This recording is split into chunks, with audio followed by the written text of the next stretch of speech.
इस मंच पे मेटावेल के। और जितने भी नए लोग हैं, नए पार्टिसिपेंट्स है, खास मेरा जो प्रेजेंटेशन है नए लोगों के लिए है, क्योंकि पुराने लोग तो सब जानते हैं। तो नए लोगों के लिए खासकर मैंने ये कोशिश कर रहा हूँ मैं कि उनको ये मैं थोड़ा आसान तरीके से, प्लान वही है लेकिन थोड़ा अपनी तरीके से थोड़ा मैं और आसान करके समझा पाऊँ। तो और उनको मोटिवेट करने के लिए ये मैंने प्रेजेंटेशन तैयार किया है। तो आइए, हम एक टेक्नोलॉजी की नई दुनिया में आपका स्वागत है, जहाँ पे आप आकर के अपने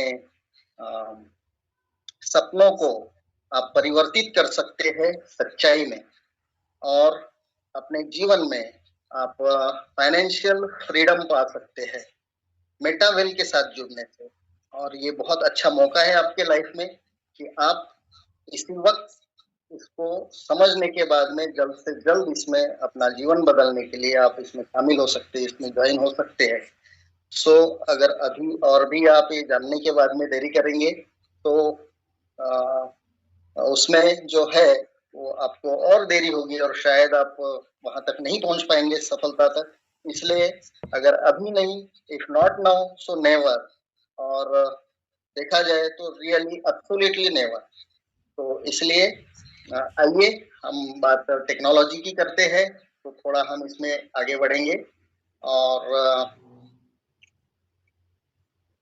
ये जो है ट्रांसफॉर्मेशन ऑफ टेक्नोलॉजी, यानी जो ऐतिहासिक औद्योगिक क्रांति जो है कि टेक्नोलॉजी जो है ये शुरू से लेके अभी तक ये किस तरीके से इसमें क्रांति होते गई, कैसा कैसा विकास होते गया, वो हम देखेंगे। तो यहाँ पे आप देख रहे हैं इस स्लाइड में एक आधी इसमें आपको पूरा पुराने टाइप का वो एक तो कुछ इंडस्ट्री दिख रही है, लेकिन उसी में आधी इसमें उसका जो ट्रांसफॉर्मेशन अभी हुआ है, जो आज के समय में हम देखते हैं, तो वहाँ पे कंप्यूटर्स लगे हैं, वहाँ पे रोबोट से काम हो रहा है। इस तरीके से जो है ये टेक्नोलॉजी जो है इसमें आए दिन परिवर्तन होते जा रहा है। और इसलिए जो है ये इंडस्ट्री को जो है ये एक से लेके अभी तक 4 ऐतिहासिक क्रांतियां हो चुकी है। तो हर टप्पे में सबसे पहली क्रांति जो थी वहां पे मशीनरी का विकास हुआ, जो वहाँ पे सिर्फ इंसान काम करते थे वहां पे मशीनरी से काम शुरू हुआ है। और इस तरीके से हम देखते हैं कि जो टाटा ग्रुप है वो 1868 में चालू हुआ और 156 साल उनको लगे आज जिस जगह पे उन्होंने मकाम हासिल किया है उसके लिए। उसके बाद में एक रिलायंस ग्रुप आता है 1966 में, और वो कुछ नए टेक्नोलॉजी के साथ आता है और केवल 58 साल में वो उस मकाम पे पहुंच जाता है जहां टाटा ग्रुप को 156 साल लगे। उसके बाद में माइक्रोसॉफ्ट करके और एक ग्रुप, एक कंपनी फिर 1975 में मार्केट में आती है कुछ नए टेक्नोलॉजी के साथ में, और वो भी उस मकाम को हासिल करने के लिए उसको भी केवल 49 साल लगे। उसके बाद में गूगल आता है 1994 में, और केवल 29 साल में वो उस मकाम को हासिल करता है टेक्नोलॉजी के बदौलत। और फिर फेसबुक आता है 2004 में, और सिर्फ 20 साल में 2024 तक वो उस मकाम को हासिल करता है जहां पे ये पहले की कंपनियां जो है इनको इतने साल लग गए। और उसके बाद में और कोई नई टेक्नोलॉजी लेकर के बाइनेंस आता है, और वो केवल 2017 से आकर 7 साल के अंदर में उस मकाम को वो ये होता है, उस मकाम पे पहुंच जाता है। तो ये सब जो है वो टेक्नोलॉजी का कमाल है, और टेक्नोलॉजी ऐसी है कि हम और आप अभी देखते हैं, हम रोजमर्रा की जिंदगी में हम वो चीजों को इस्तेमाल भी करते हैं, जिसके बारे में हम जानते हैं कि ओला ओला जो है एक टैक्सी सर्विस है।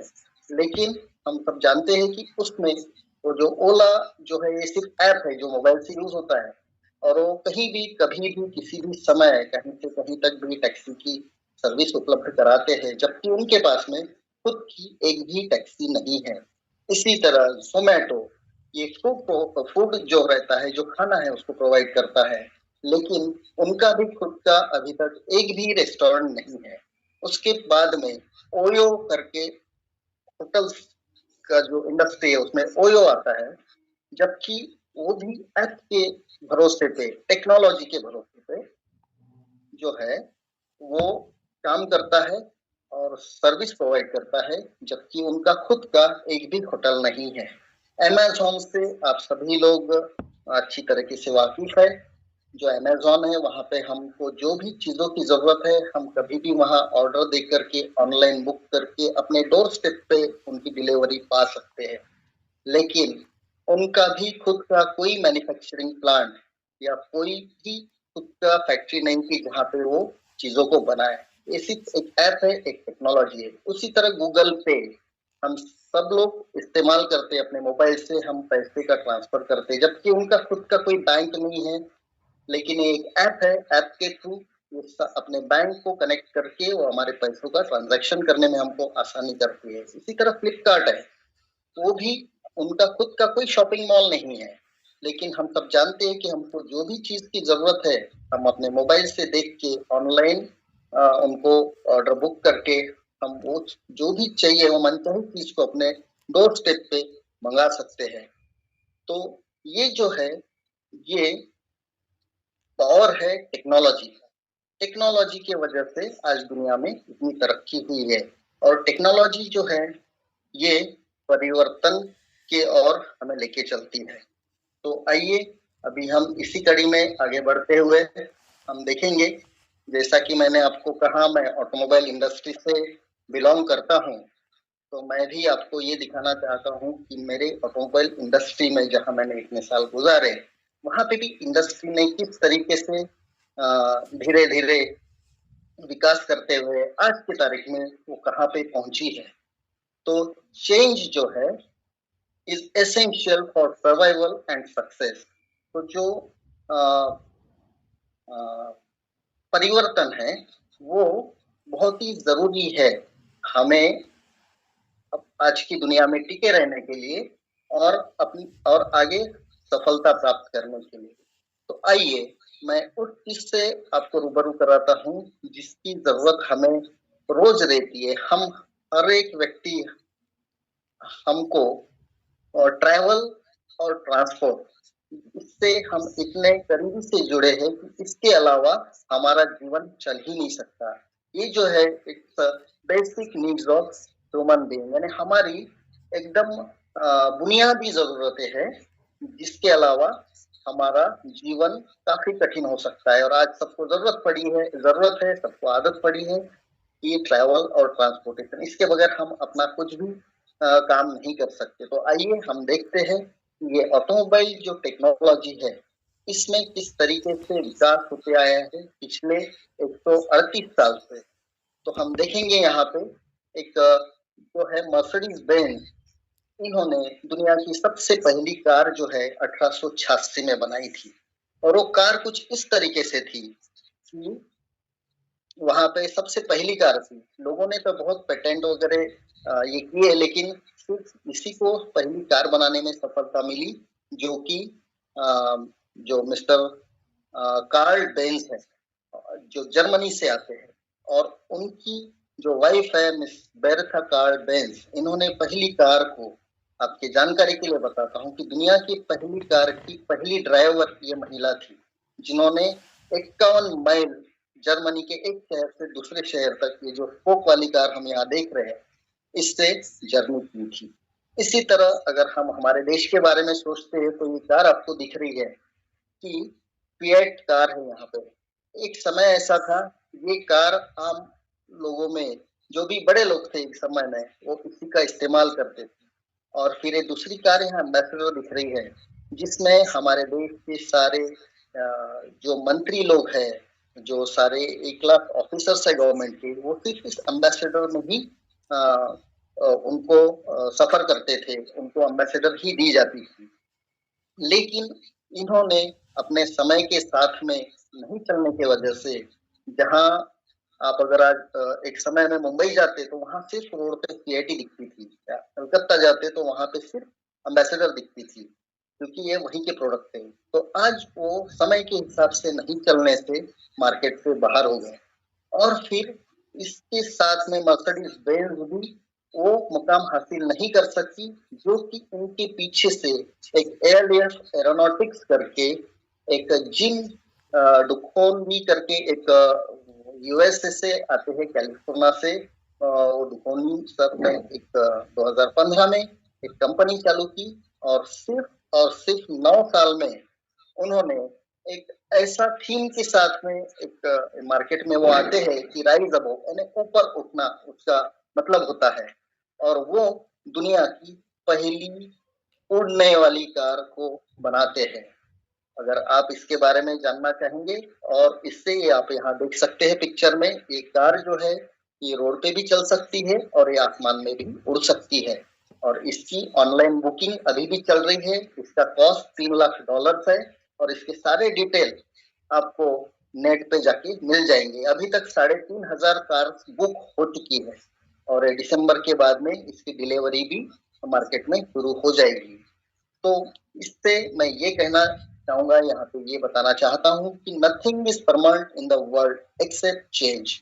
तो हमको अगर सरवाइव करना है, हमको टिके रहना है मार्केट में और सफलता की ओर जाना है, तो हमको समय के साथ साथ बदलना पड़ेगा और अपने आप में वो बदलाव को लाना पड़ेगा। तो आइए हम इसी टेक्नोलॉजी को आगे के साथ में आगे बढ़ते हैं और हम देखते हैं कि टेक्नोलॉजी है उसमें भी जो विकास हुआ है, technology evolution from books two bytes. पहले जो हमने पढ़ाई किए है वो किताबों से पढ़ाई होती थी, सिर्फ किताबें थी। लेकिन जब से कंप्यूटर इस दुनिया में आए हैं, तब से जो डेटा है इसकी जो स्टोरेज होता है वो बाइट्स में होने लगा है। तो स्मार्टर मशीन्स जो है वो इंसान ने बनाई है। यहाँ पे आप वीआर का हेडसेट देखते हैं कि जहाँ जो हमको एक मेटावर्स में पहुंचाता है। तो स्मार्टर मशीन और smarter human, evolution of technology from books two bytes, यानी बुक से लेके बाइट तक का सफर जो है, इसको बाइट्स की खोज लगाने वाले वार्नर बुचोल्स करके एक जर्मन वैज्ञानिक है जिन्होंने बाइट्स की खोज की। और स्मार्टर ह्यूमंस इस टेक्नोलॉजी को लेके और आगे बढ़ रहे हैं। तो आइए हम इसी कड़ी में आगे बढ़ते हुए हम यहाँ देखेंगे कि अभी तक आपने देखा है, आप और हम सब मोबाइल में अपने स्मार्टफोन्स हम इस्तेमाल करते हैं, और जिसमें जो है इससे पहले तक जो वेब 2 ये जो टेक्नोलॉजी थी, इसमें हम इंस्टाग्राम, लिंक्डइन, फेसबुक, ट्विटर और ऐसे कई ऐप थे जो हम यूज करते थे। और ये जो थे ये सेंट्रलाइज थे, ये ह्यूमन मीडिएटेड थे, यानी इसका मीडिएटर ह्यूमन होता है, इंसान होते हैं, जो कि ये सेंट्रलाइज रहने से ये किसी सर्वर के साथ में कनेक्ट होते थे और वो सर्वर से ही ये सारे ऐप चलते थे, क्योंकि एक जगह पे सेंट्रलाइज रहने से सर्वर सबको कंट्रोल करता था। लेकिन यहाँ पे उसके बाद में और नई टेक्नोलॉजी आती है जो वेब 3 है, और वेब 3 में हम यहाँ देखते हैं ये डिसेंट्रलाइज ऑटोनोमस टेक्नोलॉजी आती है, जिसमें कोई एक व्यक्ति एक सेंटर में बैठ के सबको कंट्रोल नहीं करता है, बल्कि जो भी इसके पार्टिसिपेंट्स है, जो भी यूजर्स है, वो आपस में डायरेक्ट कनेक्ट होकर के अपना काम करते हैं। तो इसी इसमें सेंट्रलाइज और डिसेंट्रलाइज ऐसे दो नेटवर्क है। और ये जो है यहाँ आप देख सकते हैं कि यहाँ सेंट्रलाइज नेटवर्क में यहाँ पे एक व्यक्ति सेंटर में है और वो चारों तरफ से जो लोग उनसे जुड़े हैं उनको कंट्रोल कर रहा है, और इसको कहते हैं सेंट्रलाइज नेटवर्क। और जो दूसरा है वो है डिसेंट्रलाइज नेटवर्क। इस पिक्चर में आप देख रहे हैं कि यहाँ पे जो है कोई एक सेंटर में नहीं बैठा है, बल्कि सब लोग एक दूसरे से अलग अलग जगह से जुड़े हुए हैं। तो ये होता है डिसेंट्रलाइज नेटवर्क, जिसमें किसी एक व्यक्ति का बीच में रह के सारे सिस्टम को कंट्रोल वो नहीं करते हैं। तो यहाँ पे हम थोड़ा सा और भी डिटेल में जानेंगे कि डिसेंट्रलाइज क्या है, क्योंकि मेरे जितने नए साथी, मेरे आज जो नए पार्टिसिपेंट्स है, उनके लिए जरूरी है, जब मैं फील्ड में काम करता हूँ तो ये सारी चीजें ऐसे क्वेश्चंस आते हैं, तो ये समझाने के लिए मैं थोड़ा ये बेसिक ले रहा हूँ। तो ये है सेंट्रलाइज एंड डिसेंट्रलाइज नेटवर्क। तो जो सेंट्रलाइज नेटवर्क जो है, वो centralize networks are operated by single entity like founder और ओनर। जो सेंट्रलाइज नेटवर्क है, वो कोई संस्थापक या मालिक जैसे एक एकल इकाई के द्वारा संचालित होते हैं। और जो डिसेंट्रलाइज नेटवर्क है, decentralise network operated without a single controlling authority. यानी विकेंद्रीकृत नेटवर्क जो है, किसी भी एक व्यक्ति के द्वारा, एक मालिक के द्वारा नहीं चलाए जाते। In centralize network the owner makes all decisions regarding operation. जो सेंट्रलाइज नेटवर्क होता है, उसमें जो भी डिसीजन लिए जाते हैं, वो जो एक उसका मालिक है, वो सारा डिसीजंस लेता है। और डिसेंट्रलाइज नेटवर्क में जो यूजर्स है, जैसा कि हम डिसेंट्रलाइज नेटवर्क से जुड़े हैं, तो जो डाओ वोटिंग सिस्टम जैसे कुछ सिस्टम्स होते हैं, जिसमें सारे पार्टिसिपेंट, सारे जो बिजनेस पार्टनर्स है, वो डिसीजन ले सकते हैं अगर कोई बदलाव करना है तो।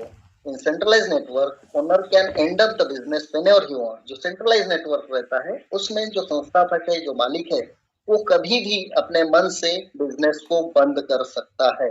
ये सेंट्रलाइज नेटवर्क में होता है। लेकिन जो डिसेंट्रलाइज नेटवर्क है, उसमें user have equal power to control the business. जो यूजर्स है, उसके जो बिजनेस पार्टनर्स है, उनको इक्वल पावर होता है सारे बिजनेस को कंट्रोल करने का। In decentralize network users do not require to do the KYC verification. इसकी एक खासियत है कि डिसेंट्रलाइज में आपको केवाईसी नहीं करनी पड़ती है। और जो मेटावेल, जो हमारा प्लेटफॉर्म है, international business platform, is a decentralise network platform. ये जो है पूरी तरह से एक डिसेंट्रलाइज है। और इसमें ये जो डिसेंट्रलाइज और सेंट्रलाइज जो टेक्नोलॉजी है, ये हमको, ये रन जहां होती है, उसको हम ब्लॉकचेन कहते हैं। एक Web3 के ऊपर में एक ब्लॉकचेन टेक्नोलॉजी है, जहां जिसको बिग डाटा टेक्नोलॉजी भी कहते हैं। जहां पे ये हम यहाँ देख रहे हैं कि ब्लॉकचेन टेक्नोलॉजी जो है, यहाँ पे आपको कुछ ब्लॉक्स दिख रहे हैं, जहां पे ये डिस्ट्रीब्यूटेड डाटा रहता है। हमारा जो डेटा है, वो ऐसे ब्लॉक में जाकर सेव होता है और आपस में एक चेन के साथ में जुड़ा रहता है, और इसीलिए इसको ब्लॉकचेन कहते हैं। और यहाँ पे आप देख रहे हैं कि यहाँ पे कुछ कंप्यूटर्स है। तो कंप्यूटर्स पे ये डेटा सेव किया गया है, इसके ऊपर डिस्ट्रीब्यूट किया है।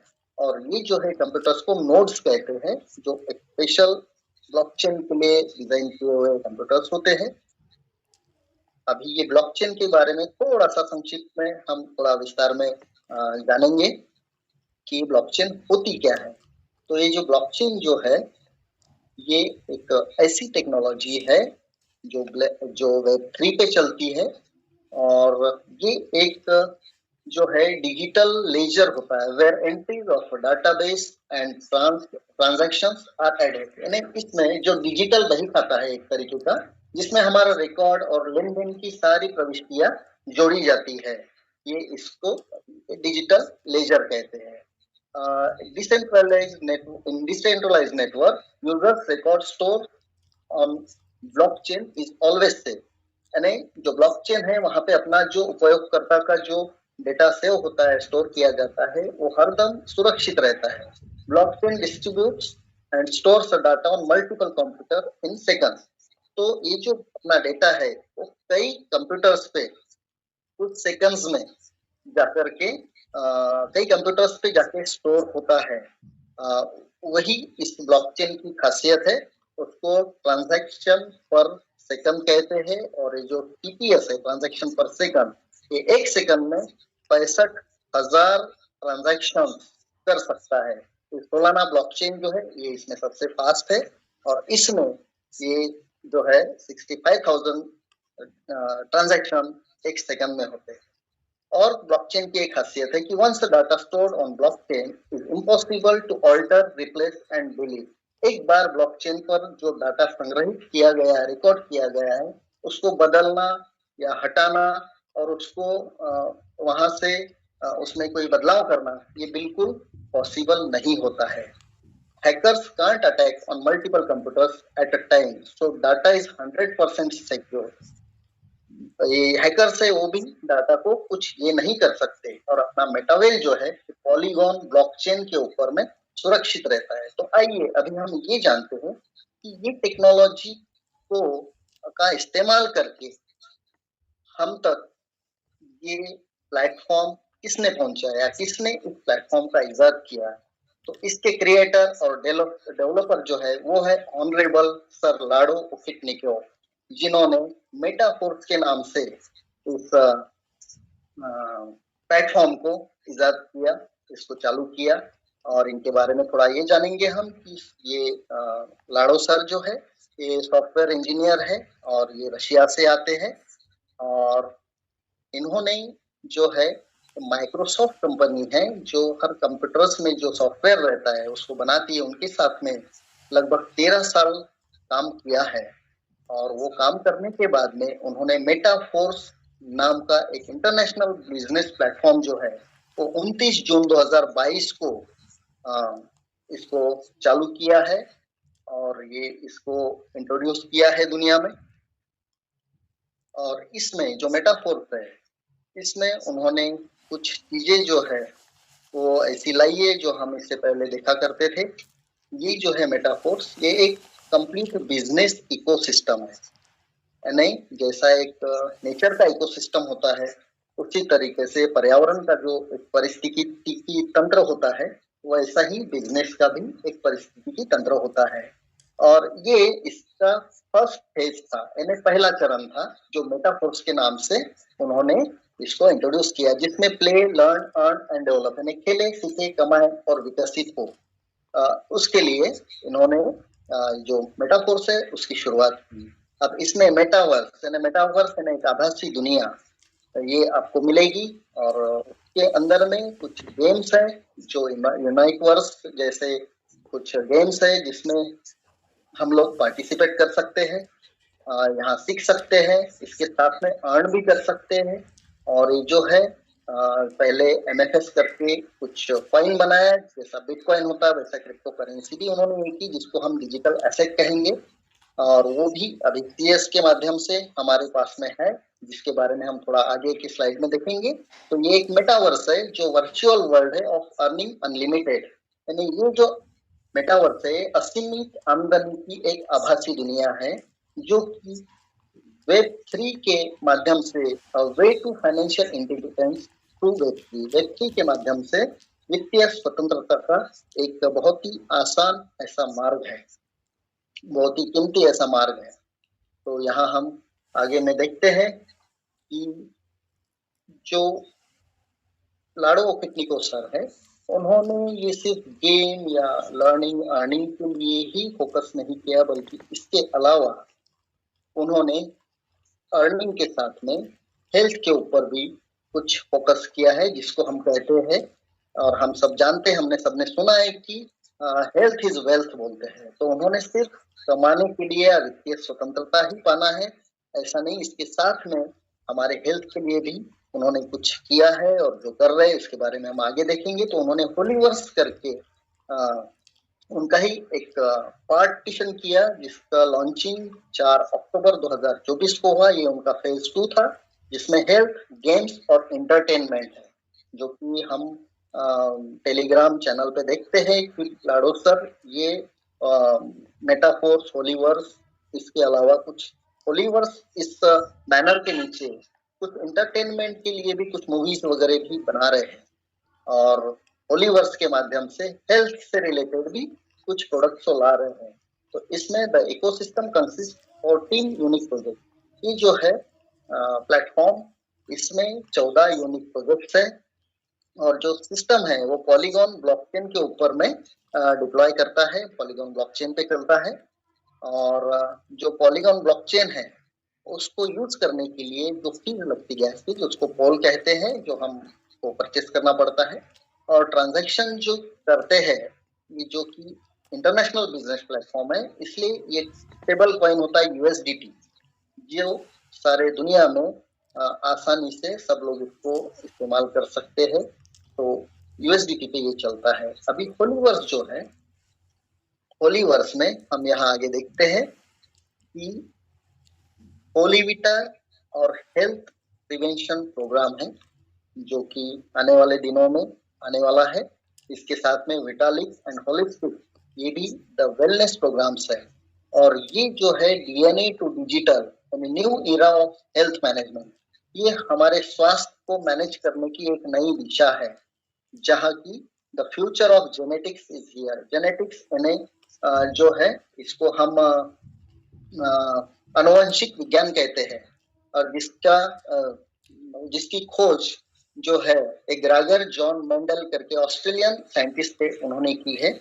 और इसी को डीएनए से डिजिटल में कन्वर्ट करने के लिए लाडो सर ने, डॉक्टर डिमित्री चिबानोव करके रशियन व्यक्ति है, जिन्होंने जो एआई को आज हम समझ भी नहीं पा रहे ढंग से, उसमें पीएचडी की हुई है। और वो होलीवर्स के बायोटेक विजनरी है, एक डीएनए सॉल्यूशंस के आर्किटेक्ट है। तो उनके साथ में जो है ये हमारा होलीवर्स, ये जो टेक्नोलॉजी है, ये रेवोल्यूशन, इंडस्ट्रियल रेवोल्यूशन 5 में आता है। आप अगर नेट पे सर्च करेंगे तो रेवोल्यूशन 4 तक आपको दिखेगा, लेकिन ये एक कदम आगे की टेक्नोलॉजी है, जिसमें पूरे दुनिया में सिर्फ लाडो सर का एक प्रोजेक्ट पे काम करना शुरू हुआ है। और ये बहुत कम जगह आपको ये जानकारी मिलेगी, इंडस्ट्रियल रेवोल्यूशन 5। तो इसमें एक डीएनए टू डिजिटल ऐसी ट्विन टेक्नोलॉजी, जिसको अवतार बोलते हैं, वो तैयार कर रहे हैं। और ये आने वाले दिनों में हम इसके बारे में आगे जानेंगे। तो इसके साथ साथ जो जिसके लिए हम सब यहाँ जुड़े हैं और जो हम अपने आप को वित्तीय स्वतंत्रता पाना चाहते हैं, उसके लिए जो एक बहुत बड़ा प्लेटफॉर्म जो लाडो सर ने हम सबके सामने उपलब्ध कराया है, उसका नाम है मेटावेल।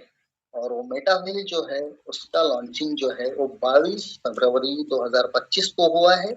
और ये फेज 3 है, जिसमें T&S यानी टैक्टिक्स एंड स्ट्रेटेजी, WDEX, और उसके साथ में WDEX के साथ में इसमें यूनाइट फोर्स और CES पॉइंट, ये सारी चीजें इसमें ऑलरेडी ये 4 प्रोजेक्ट्स जो है ये लॉन्च हो चुके हैं।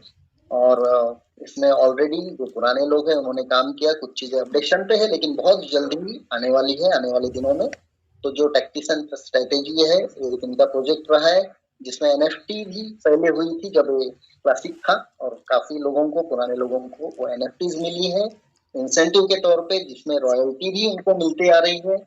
यूनाइट फोर्स भी एक माइनिंग का प्रोग्राम है जो अभी अपडेशन में, उसमें भी काफी लोग जुड़े हुए हैं। CES वेलबीट पॉइंट जो है, ये आप सभी इसको जानते हैं, जो हम सबके पास में है। और इसके बारे में हम आगे और विस्तार से देखेंगे।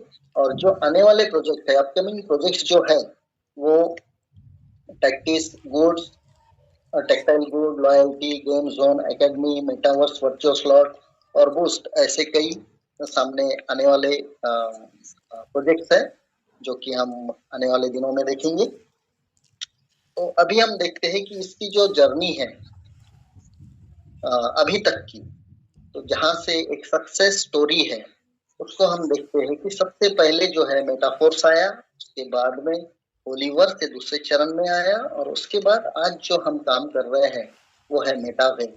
और ये सब जो है, इसको बड़े सक्सेसफुली 41 महीने हो गए हैं, 29 जून से लेकर 2022 तक। The business have spread over 180+ countries in entire world. पूरी दुनिया में 180 देशों से ज्यादा देशों में ये बिजनेस का फैलाव हुआ है, और वहाँ पे बिजनेस सक्सेसफुली रन कर रहा है। स्मार्ट कॉन्ट्रैक्ट्स जो है build up strong community of 25 lakh plus people. जो स्मार्ट कॉन्ट्रैक्ट्स है जो हमने इनके साथ में ज्वाइन होने से किए हैं, उन्होंने एक स्ट्रॉन्ग कम्युनिटी तैयार की है, जो 25 लाख से ज्यादा लोग जिसमें जुड़े हैं। और हर महीने में न्यू ज्वाइनिंग जो यहाँ होती है, वो 75,000 से 1 लाख लोग इसमें जुड़ते हैं। और रेगुलर जो NFT रॉयल्टीज है, वो भी जो एलिजिबल टीम है उनमें रेगुलर डिस्ट्रीब्यूट होते आई हुई है। और हर महीने का इंसेंटिव जो डिसबर्समेंट होता है, जो बढ़ता है, वो लगभग 2000 करोड़ रुपए होता है। और 35,000 करोड़ का इंसेंटिव अभी तक के यहाँ पे डिस्ट्रीब्यूट हो चुका है इस प्लेटफॉर्म पे। तो आइए हम थोड़ा डिजिटल टेक्नोलॉजी का इंटीग्रेशन देखते हैं। मेटावर्स जो है, ये एक नई दुनिया है, एक डिजिटल दुनिया है, उसके सफर पे मैं आपको लेके चलना चाहता हूँ। और यहाँ पे हम लाडो सर ने जो हमको इंट्रोड्यूस किए हैं, तो यहाँ पे अभी नए लोग सोच रहे होंगे कि इसमें आने के लिए कौन सा रास्ता है, कहाँ से आया जा सकता है। तो इसके लिए एक डिजिटल वॉलेट होते हैं जो कि प्ले स्टोर में अवेलेबल होते हैं। वहां से हम अपनी जर्नी की शुरुआत कर सकते हैं। वो मेटामास्क है, वहां पे टोकन पॉकेट है और ट्रस्ट वॉलेट है।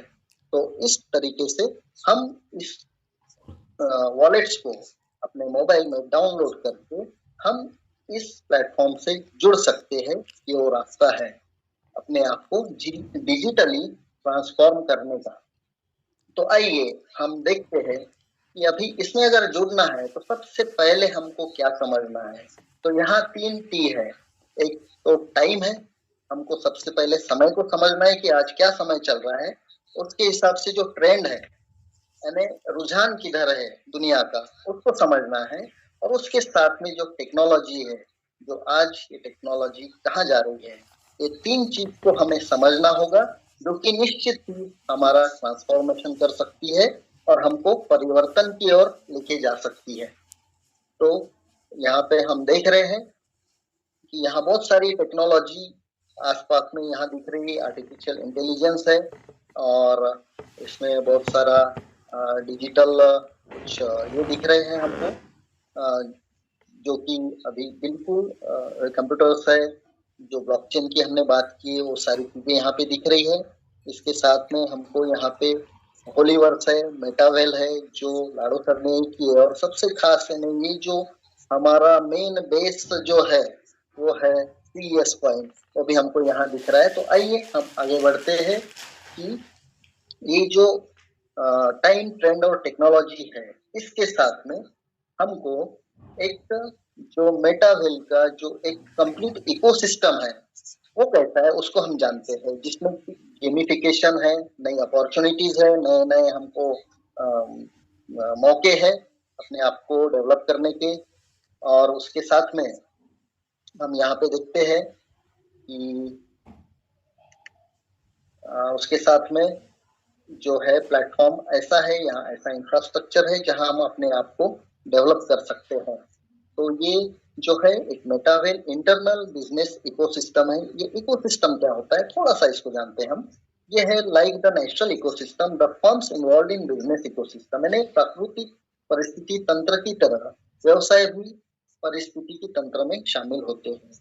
और advances in technology have changed ideas of best ways to do business। अब प्रौद्योगिकी में प्रगति के कारण व्यवसाय में करने के सर्वोत्तम तरीकों के विचारों को बदल दिया है। Metawell has huge community which have form strong ecosystem. Metawell के पास बड़ा समुदाय है जिसके द्वारा एक निर्मित एक मजबूत व्यवसायिक तंत्र हमारे पास में है। और ecosystem creating new ways to address the fundamental human needs, यानी परिस्थितिक तंत्र जो है मानवीय आवश्यकताओं को पूरा करने के लिए नए तरीके बना रहा है, नए मौके उपलब्ध करा रहा है। Some examples of business ecosystem are Amazon, Google और Facebook। ये एक कुछ उदाहरण है। तो आइए जो मेटावेल है उस प्लेटफॉर्म में हम आगे बढ़ते हैं तो हम देखते हैं कि एक ऐसा इकोसिस्टम है जहां गेम, अर्निंग और वर्चुअल रियलिटी, जिसको मेटावर्स कहते हैं, वो सारी चीजों को एक साथ में लाया गया है, जिसके द्वारा हम इसमें आगे बढ़ सकते हैं। अब इसमें हम देखते हैं कि ये मेटावर्स है। मेटावर्स की इसमें वर्चुअल स्लॉट्स है जहां से हम इनकम कर सकते हैं, और इधर वर्चुअल एसेट्स है जो कि हम एक संपत्ति के तौर पे हम जमा कर सकते हैं, जिसके आगे हमारी सफलता मिलेगी और हमारा जीवन बदलेगा। तो वर्चुअल स्लॉट्स में टैक्टिक्स एंड स्ट्रेटेजी T&S, ये वर्चुअल स्लॉट्स का एक प्रोजेक्ट है। और वर्चुअल एसेट जिसको हम बोलते हैं उसमें CES, ये डिजिटल कॉइन है। और ये virtual world where virtuality means reality, यानी जो वर्चुअल एक आभासी दुनिया जो है, इस दुनिया में ये वो दुनिया है जो वास्तविकता के साथ मिलती है। और ये जो वर्चुअल प्रोजेक्ट्स है ये रियल अर्निंग के अनलिमिटेड ऐसे मौके प्रदान करते हैं। अब इसमें 3 ऑप्शंस है जिसमें हम अनलिमिटेड इनकम कर सकते हैं। तो इसमें पहला है वर्किंग पार्टनर, यानी फुल टाइम और part time work in TNS. TNS में हम काम करना पड़ेगा, तभी इसमें हमको सफलता मिल सकती है। दूसरा है स्लीपिंग यानी इन्वेस्टर, जो लॉन्ग लॉन्ग टर्म के लिए वर्चुअल एसेट सीईएस में इन्वेस्टमेंट कर सकते हैं। और तीसरा ऑप्शन है वर्किंग एंड इन्वेस्टर, यानी दोनों भी कर सकते हैं। हम यहाँ इन्वेस्ट भी कर सकते हैं और इसके साथ साथ में हम इसमें काम भी कर सकते हैं। तो आइए हम देखते हैं कि टीएनएस जो है ये रणनीति और कार्यनीति, ये एक संदर्भ परियोजना है, यानी जिसको हम एक रेफरल प्रोग्राम कहते हैं। तो ये क्या है, इसको थोड़ा सा हम करीब से जानते हैं। ये है टीएनएस, जो एक रेफरल प्रोजेक्ट है। इसमें ये जो टीएनएस है, इसके अंदर में जो रणनीति और कार्यनीति है, इसकी कुछ अनोखी विशेषताएं है। Unique features of tactics and strategy, वो क्या है हम देखते हैं। ये है 100% वर्किंग, यानी इसमें 100% हमको काम करना पड़ेगा।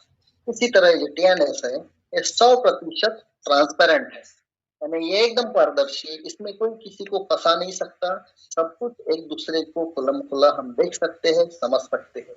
ये 100% डिसेंट्रलाइज है, जो कि हमने देखा है। इसका कोई एक व्यक्ति मालिक नहीं है। दाड़ो सर सिर्फ जो है वो क्रिएटर और डेवलपर है, लेकिन इसके मालिक, हमारे सिस्टम के मालिक हम खुद है, क्योंकि हमने ये बिजनेस कॉन्ट्रैक्ट साइन किया है और हम बिजनेस पार्टनर्स हैं। इसमें 100% इंस्टेंट पे आउट है। जो पैसा है वो इतने जल्दी मिलता है, जैसा फोन पे गूगल पे से अपन पैसा ट्रांसफर करते हैं। इसमें जब काम करेंगे तो तुरंत पैसा आएगा। ये 100% टेक्नोलॉजी बेस्ड है। और सबसे बड़ी बात, 100% वन टाइम इन्वेस्टमेंट है। सिर्फ एक ही बार इसमें शुरुआत में आते समय हमको इसमें एंट्री करने के लिए पैसे लगाना है, और वो पैसे एक बार हमने लगाए, उसके बाद में अगर हम इसमें काम करते, क्योंकि जैसा कि मैं कह चुका हूँ ये 100% वर्किंग है, तो इसमें 100% काम करना पड़ेगा और इसमें अनलिमिटेड इनकम हम अर्न कर सकते। तो आइए हम देखते हैं कि टीएनएस जो है ये, इसमें 12 लेवल्स होते हैं। ये 12 लेवल्स को दो अलग अलग स्ट्रक्चर में डिवाइड किया हुआ है, यानी इसमें जो है ये जो 12 स्तर है, इसको दो अलग संरचनाओं में विभाजित किया है। जो स्ट्रक्चर 1 है वो है S6। S6 का मतलब होता है, S stands for slot, S N S slot होता है, और ये 6 स्लॉट होते हैं। दूसरा स्ट्रक्चर जो इसमें है वो है स्ट्रक्चर 2, और वो है S3। S3 का मतलब है कि स्लॉट जो है ये 3 स्लॉट वाला होता है, ये S3 है। अब इसमें जो डिफरेंस है, जो 12 लेवल में से S6 जो है ये 8 लेवल्स जो रहते हैं वो S6 है, और इधर में S3 जो है ये 3 स्लॉट वाले, ये 12 में से 4 लेवल होते हैं। ये दोनों मिला के 12 लेवल होते हैं। तो इसमें जो पहला लेवल है, अभी जो पुराने लोग हैं उनके मोबाइल में जब वो काम कर रहे हैं तो उनको इस तरीके से दिखेगा। अब ये थोड़ा छोटा दिख रहा है आपको मोबाइल में, जब इसको आगे अपन देखेंगे तो ये पहला लेवल है। ये S6 होता है। इसमें आप देख रहे हैं तो यहाँ पे 6 स्लॉट आपको दिखेंगे। ये बीच में हम होते हैं और उसके बाजू में 6 लोग जो है इसमें ज्वाइन होते हैं, इसलिए ये 6 स्लॉट दिखते हैं। और यहाँ पे जो दूसरा स्ट्रक्चर है उसमें लेवल 3, उसके बाजू में आपको 3 दिख रहा है। इसमें सिर्फ 3 आपको स्लॉट्स दिखेंगे, जिसमें कि 3 लोग ज्वाइन होते हैं। फिर चौथा और पांचवा जो लेवल है L4, L5, ये भी S6 होता है, तो इसमें भी 6 स्लॉट रहते हैं। इसके बाद में जो L6 है, जो छठवा लेवल है L6, वो 3 स्लॉट वाला होता है, तो वहां भी 3 स्लॉट आपको दिखते हैं। जो 7 है और 8 लेवल है वो भी S6 होता है, तो यहाँ पे आपको आप देख सकते हैं यहाँ पे 6 लेवल है। आप और S9 जो L9 जो है लेवल 9, वो 3 स्लॉट वाला होता है, तो वहां पे 3 आपको दिख रहे हैं। जो L10 और L11 है ये फिर से जो है वो 6 स्लॉट में आता है, तो यहाँ आपको 6 स्लॉट दिखेंगे। और उसके बाद में जो L12 है, L12 जो है वो भी 3 स्लॉट वाला है, जिसमें आपको 3 लेवल दिखेंगे। तो इस तरह की संरचना है, ये हम अपने अपने मोबाइल में देख सकते हैं, या जो नए लोग यहाँ आए हुए हैं वो लोग अपने सीनियर्स के, जिन्होंने भी उनको यहाँ बुलाया है, उनके मोबाइल में भी ये चीज देख सकते हैं। अभी ये क्या है ये हम थोड़ा समझते हैं कि टीएनएस में जब हम इसमें एंट्री करते हैं तो इसको, इसकी कुछ प्राइस होती है। तो ये प्राइस जो रहती है ना, इसकी कीमत क्या है, तो ये हम देखते हैं कि जो पहला स्लॉट होता है ये 10 IGT में 1000 रुपए से हम यहाँ एंट्री कर सकते हैं। और जो दूसरा है वो 2000 से होता है, तीसरा जो है वो लगभग 3000 से होता है, चौथा जो है 6000 से एंट्री होती है, इसमें पांचवा जो है वो 10,000 से एंट्री होती है, जो लेवल 6 है वो 18,000 से होती है, और फिर जो लेवल 7 है वो 32,000 से होती है, लेवल 8 जो है वो 58,000 58,000 से होती है, L9 लेवल 9 जो है ये 1,04,000 से यहाँ पे एंट्री होती है, L10 जो है ये 10वां लेवल ये 1,90,000 से होती है, और L11 में 3,40,000 से, और जो आखिरी का जो लेवल है वो L12 वो 6,10,000, यानी कुल मिला के अगर हम इसका कैलकुलेशन करेंगे तो ये लगभग 14 लाख के आसपास में पूरे लेवल होते हैं। लेकिन इसमें जब हम काम करते हैं और हमको जो इनकम आता है उसमें 10% जो है वो रॉयल्टी पूल के लिए जाता है। यहाँ जो है ये परचेस करने का प्राइस दिया हुआ है, लेकिन जब काम करके इसमें इनकम आता है तो इसमें 10% जो है वो रॉयल्टी पूल के लिए जाता है। अभी इसमें हम आगे देखते हैं कि ये जो है ये कैसा काम करता है, ये जो संरचना है इसका ये कैसा होता है। तो जो स्लॉट का सक्रिय अनुक्रम है वो इस तरीके से रहता है। अगर आप मोबाइल में देखते हैं तो मोबाइल में आपको ऐसा व्यू दिखता है, ये पहला स्लॉट है, जैसा भी एक व्यक्ति यहाँ आता है वो यहाँ पे आएगा, वो दूसरा जो आएगा इस पोजीशन में आएगा, तीसरा जो आएगा इस पोजीशन में आएगा, और चौथा जो आता है वो इस पोजीशन में आएगा, और मोबाइल में पांचवा जो आएगा इस पोजीशन में आएगा। तो ये इसका जो एक्टिवेशन जो है उसका सीक्वेंस है S6 का। वैसी इसी तरह जो S3 होता है, S3 में 3 स्लॉट्स में आप देखेंगे कि लेवल जितने 4 इसमें लेवल्स होते हैं उसमें भी जैसा पहला लेवल पहला व्यक्ति आएगा वो यहाँ पे आएगा, दूसरा यहाँ आएगा, और तीसरा व्यक्ति यहाँ आएगा। तो इस तरीके से इसकी साइकिल चलती है। अब इसमें होता क्या है ये थोड़ा सा हम आगे देखेंगे कि इसमें जो है इसमें इनकम कैसा होता है। इसमें हम अगर ज्वाइन होते हैं तो इसमें लेवल लेने के बाद में क्या होता है, तो इसमें जो है S6 को हम देखते हैं थोड़ा गौर से। S6 में ये होता है कि इसका एल्गोरिदम और मैट्रिक्स जो है 6 स्लॉट का वो ऐसा होता है जिसको कि हमारे सीनियर्स कुछ इस तरीके से भी आसानी से बताते हैं समझने के लिए कि ये एक होटल है और एक होटल हमने परचेस किया है, हम यहाँ पे यू की जगह बीच में बैठे हैं। इसमें जैसे ही हम एक व्यक्ति लाते हैं, इसमें 2 कमरे हैं, पहले फ्लोर पे, सेकंड फ्लोर पे 4 कमरे हैं, और इस तरीके से इसका एक सीक्वेंस होता है। ये जो है 1 और 2 ये फर्स्ट फ्लोर पे है, 3 4 5 6 सेकंड फ्लोर पे है। जिसमें इसमें जैसा ये पहला व्यक्ति आएगा उसका जो भी पेमेंट आएगा, जैसा कि अपन अगर फर्स्ट लेवल की बात करते हैं तो 1000 रुपए है, वो सबसे पहले अपलाइन को जाएगा। उसी तरीके से ये जो सेकंड लेवल है उसमें भी या ये सेकंड कमरा जो है होटल का, इसमें अगर दूसरा व्यक्ति आता है तो उसका जो 1000 रुपए रहता है उसमें 10% करके वो भी अपलाइन को जाता है।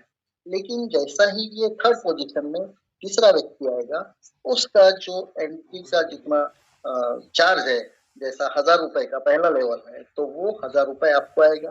फिर जैसा भी यहाँ पे दूसरा व्यक्ति आएगा उसका भी 1000 रुपए जो है वो आपको आएगा, और उसके बाद में जो तीसरा आएगा तीसरे का भी आप ही को आएगा, और उसके बाद जो छठवा है वो छठवा रिसाइकल होके उसके बाद में ये पूरी तरीके से ये जो है ये खाली हो जाएगा। इसको भरने की रिस्पॉन्सिबिलिटी जो है ये 100% अपनी है, अपलाइन की है, डाउनलाइन की और क्रॉस लाइन की है।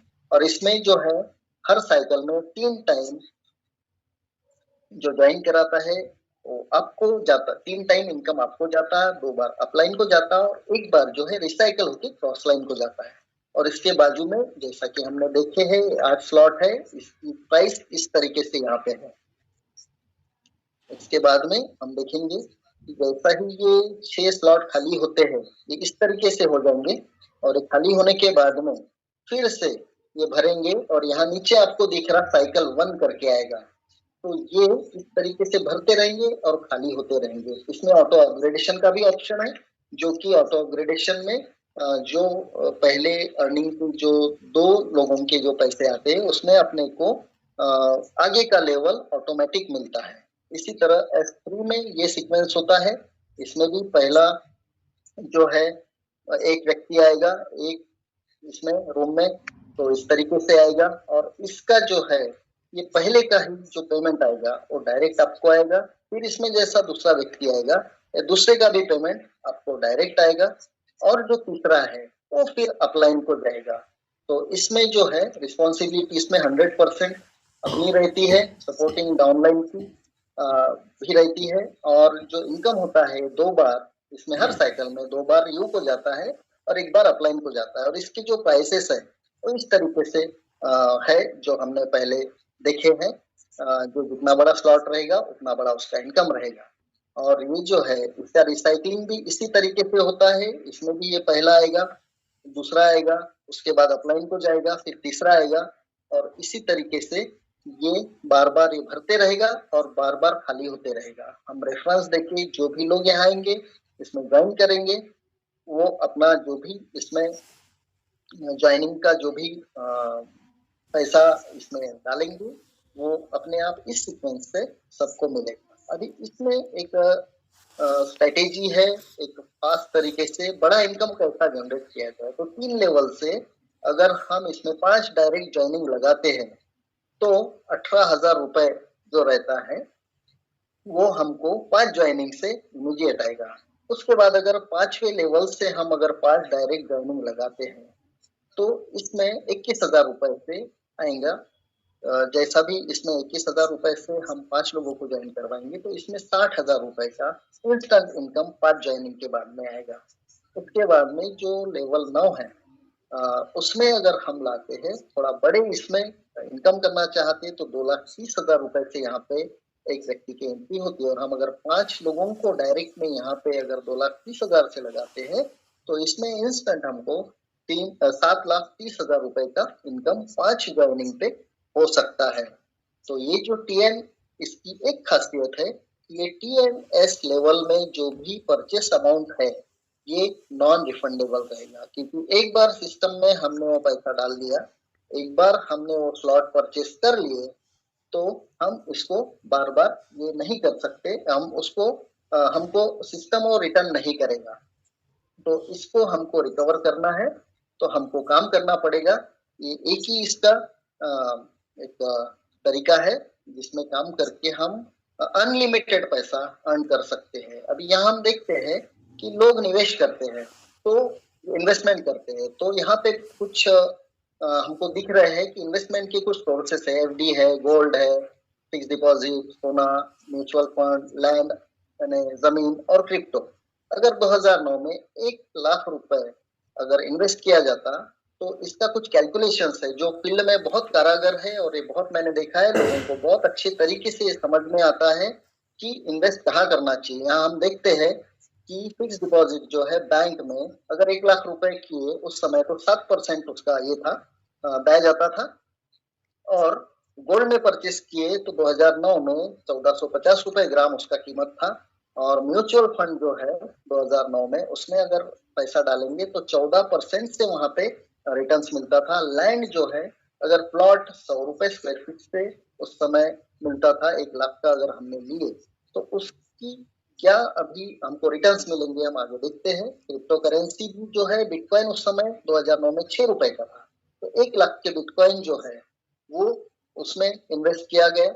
अब यहाँ हम देखते हैं कि फिक्स डिपॉजिट जो था वो 15 साल में यानी 2024 तक 1,00,000 रुपए उसमें डाल दिए गए। यहाँ गोल्ड परचेस में 69 ग्राम गोल्ड आया जो कि 1,00,000 का हुआ। इन्वेस्टमेंट जो 15 साल के लिए म्यूचुअल फंड ने किया 1,00,000 रुपए का 14% से, और लैंड जो है 1,000 स्क्वायर फीट 1,00,000 रुपए में आई उस समय में, और बिटकॉइन जो है 16,666 1,00,000 रुपए में बिटकॉइन आए। और ये जो है ये हमने 2024 में अगर हम इसको देखते हैं साल 2024 में तो यहाँ पे हमको दिखता है कि जो रिटर्न्स आए हैं 15 साल के बाद इसमें 4 टाइम्स मोर, यानी जो 1,00,000 रुपए एफडी किया था उसमें 4 गुना ज्यादा आया, यानी 4,00,000 रुपए। गोल्ड परचेस किया था इसमें 5.5 लाख रुपए आया। म्यूचुअल फंड में 15 साल के बाद 8,00,000 का इजाफा हुआ, और लैंड परचेज जो किया उसमें 10,00,000 का हुआ। लेकिन जो बिटकॉइन लिए थे वो 90,00,000 का 2024 में हुआ। तो उसमें हम इमेजिन नहीं कर सकते, हम सोच नहीं सकते इतना बड़ा इनकम। हमें अगर आप कैलकुलेट करेंगे तो 14,000 करोड़ तो ये इतना बड़ा इनकम 1 लाख का 15 साल में रिटर्न दिया है। ये है टेक्नोलॉजी का कमाल, ये है पावर ऑफ टेक्नोलॉजी। और जो इनकम है ये हमारे कल्पना से परे है, हम सोच नहीं सकते। वो टेक्नोलॉजी है जिसके ऊपर हम काम कर रहे हैं अभी। तो आइए इसी इसमें अभी जो है एक क्रिप्टो करेंसी में CES कॉइन बनाया है, जो एक क्रिप्टो करेंसी है। और ये मेटावेल की तरफ से ये कॉइन का निर्माण किया है, जो आने वाले समय में जितने भी प्रोजेक्ट्स है वो सारे प्रोजेक्ट्स जो है इसका वो बेस रहने वाला है। इसी के ऊपर में सारे प्रोजेक्ट चलेंगे और इसी की वजह से इसमें जो इन्वेस्टमेंट रहेगा वो आने वाले दिनों में हमको बहुत सारा अच्छा इनकम देगा। क्रिप्टो करेंसी जो है वो बैंकों के द्वारा किसी भी केंद्रीयकृत प्राधिकरण के द्वारा जारी नहीं की जाती है। थर्ड पार्टी किसी का इसके अंदर में कोई ये नहीं रहता है, बाधित नहीं होती है कोई थर्ड पार्टी इसको, जैसे बैंक है इनका कोई भी इंटरफेरेंस नहीं रहता। और क्रिप्टो करेंसी जो है धन हस्तांतरण करने में यानी डिसेंट्रलाइज रहने से ब्लॉकचेन के ऊपर में पूरी तरह से सुरक्षित रहती है। और जो है एक गलतफहमी है मार्केट में कि इंडिया ने बैन किया, लेकिन ऐसा कुछ भी नहीं है, क्योंकि क्रिप्टो करेंसी को टैक्स के अंदर में इंडियन गवर्नमेंट ने लाया है। और ये जो है गवर्नमेंट का 30% टैक्स क्रिप्टो एसेट से, डिजिटल एसेट से जो इनकम होता है उसके ऊपर लगा है। और हाल ही में मद्रास हाई कोर्ट ने क्रिप्टो करेंसी को प्रॉपर्टी का दर्जा दिया हुआ है। और हमारा जो CES वेलबिट कॉइन है वो मेटावेल ने बनाया है, और उसी के वो हमारे इसमें आता है जो हम जिसको वर्चुअल एसेट कहते हैं। तो ये जो है इसकी अभी जो निर्माण हुआ है तो टोटल CES जो बने थे, इसका समरी मैं बताता हूँ कि 58 करोड़ 51 लाख जो है ये कॉइन्स बने थे, जिसमें से डिस्ट्रीब्यूशन जो हुआ 80% मार्केटिंग के लिए, 20% रिजर्व करके रखे गए। और जो मार्केटिंग है 40 करोड़ मार्केटिंग में आए थे, और रिजर्व 11 करोड़ 70 लाख जो है रिजर्व किए गए, जिसमें से 8% जो लिक्विडिटी और लिस्टिंग के लिए रखे हैं, 5% TR टोकन के लिए थे, 4% मेटा डेवलपमेंट एंड इंसेंटिव के लिए थे, 2% टीम के खर्चे रख रखाव के लिए, और 1% जो भी मिसलेनियस एक्सपेंसेस वगैरह होते हैं, जो भी खर्चे होते हैं छोटे मोटे, उसके लिए रखे गए थे। अभी जो प्रोजेक्शन है जो कि आने वाले दिनों में कि ये हमारा जो CES कॉइन है कहाँ तक जाएगा, तो एक जो है उसकी यूटिलिटी और प्राइस, इसकी ग्रोथ जो है वो पक्की होना है। लेकिन वो क्यों होगी? वो इसलिए होगी क्योंकि $20,000 यानी लगभग 18 लाख रुपए का एक कॉइन जाने का ये एक परसेप्शन है, एक संभावना जताई जाती है, और ये डेफिनेटली जाएगा। क्योंकि ये जाने के लिए जो कारण है वो हमारे पास में एक स्ट्रॉन्ग मजबूत ऐसा समुदाय है, कम्युनिटी है, एक स्ट्रॉन्ग इकोसिस्टम है। और जब एक कम्युनिटी और इकोसिस्टम रहे, जब अगर है जहां भी जो भी प्रोजेक्ट में है, जो भी प्लेटफॉर्म में है, तो वहां पे जो है CES का डिमांड हाई होना ही है। तो मेटावेल जो है इसमें ज्वाइनिंग जो होती है, जैसा कि हमने देखा 75,000 से 1 लाख लोगों की ज्वाइनिंग होती है, तो उससे भी इसमें कॉइन की डिमांड बढ़ेगी, क्योंकि अभी कॉइन से ही ज्वाइनिंग होती है। मंथली ट्रांजैक्शन जो है ऑलरेडी 2000 करोड़ का है, तो उसमें भी कंज्यूम होता है। अभी एंट्री और लेवल अप करने के लिए भी TNS में जो है CES की जरूरत होती है। और CES जो है ये ऑलरेडी MEXC एक्सचेंज के ऊपर में आ चुका है, जो कि एक सेंट्रलाइज एक्सचेंज है। और उसके बाद नेक्स्ट जो है लिस्टिंग अभी बायबिट और OKX जैसे सेंट्रलाइज एक्सचेंज पे बहुत जल्दी ही हमको देखने मिलेगा। उसके साथ में यूनाइट फोर्स जो है डिजिटल माइनिंग, जो कि अभी अपडेशन में है, वो भी बहुत जल्दी ही आने वाले दिनों में शुरू होने वाला है, बहुत जल्दी। और जो बूस्ट है जिसकी हम अभी चर्चा सुन रहे हैं, प्रेजेंटेशन सुन रहे हैं, उसका भी PPT जो PDF है वो आने वाला है। और उसकी तैयारी में ऑलमोस्ट लोग लगे हुए हैं। WDEX, माना, गेमिंग जोन एकेडमी, ये सारे आने वाले दिनों के प्रोजेक्ट्स है। और इसमें मेटावर्स, वर्चुअल एसेट और NFT रॉयल्टी जैसे कई प्रोजेक्ट्स अभी आगे और आने वाले हैं। और करता हूँ कि आने वाले दिनों में और भी अच्छे तरीके से हम इसमें काम कर सकते हैं और बड़ी सफलता पा सकते हैं। तो नए लोगों को मेरा इतना ही कहना है कि अभी जो है ये समय अभी और मिस नहीं करना है, don't miss any more, just take a decision, यानी और ज्यादा इसमें सोचने में वक्त नहीं गुजारना है, बल्कि तुरंत डिसीजन लेना है राइट नाउ, क्योंकि this is the right time, ये एकदम सही वक्त है टू प्रूव योरसेल्फ, आप अपने आप को साबित करने का। So join Metawell community and be a part of success story, यानी मेटावेल ये जो समुदाय है, ये जो कम्युनिटी है, इसको ज्वाइन होकर के आप ये सक्सेस स्टोरी का, एक सक्सेस जर्नी का एक भाग आप बन सकते हैं।